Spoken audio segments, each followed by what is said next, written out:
দেশের উপকূলীয় অঞ্চল ও সমুদ্র বন্দরগুলোর উপর দিয়ে অতি ভারী বৃষ্টি সহ ঝড়ো হাওয়া বয়ে যেতে পারে। এজন্য সমুদ্র বন্দরগুলোকে ৩ নম্বর সতর্ক সংকেত দেখাতে বলা হয়েছে।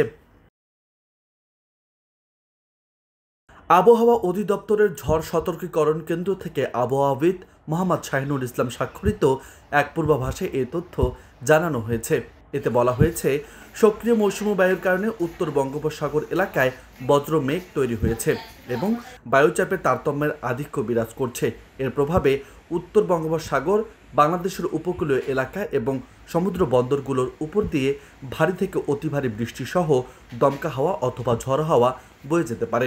পূর্বাভাস অনুযায়ী চট্টগ্রাম, কক্সবাজার, মংলা ও পায়রা বন্দর সমূহকে ৩ নম্বর স্থানীয় সতর্ক সংকেত দেখিয়ে যেতে বলা হয়েছে।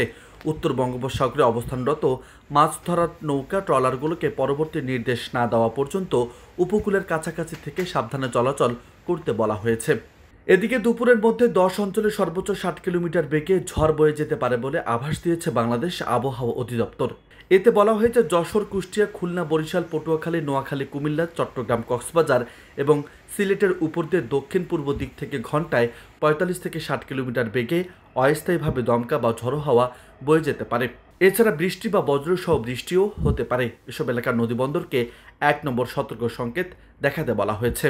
অন্যদিকে রাজধানী ঢাকায় হালকা বৃষ্টি অথবা বজ্র বৃষ্টির সম্ভাবনা রয়েছে, তবে একই সঙ্গে দিনের তাপমাত্রা সামান্য বাড়তে পারে বলে জানিয়েছে বাংলাদেশ আবহাওয়া অধিদপ্তর।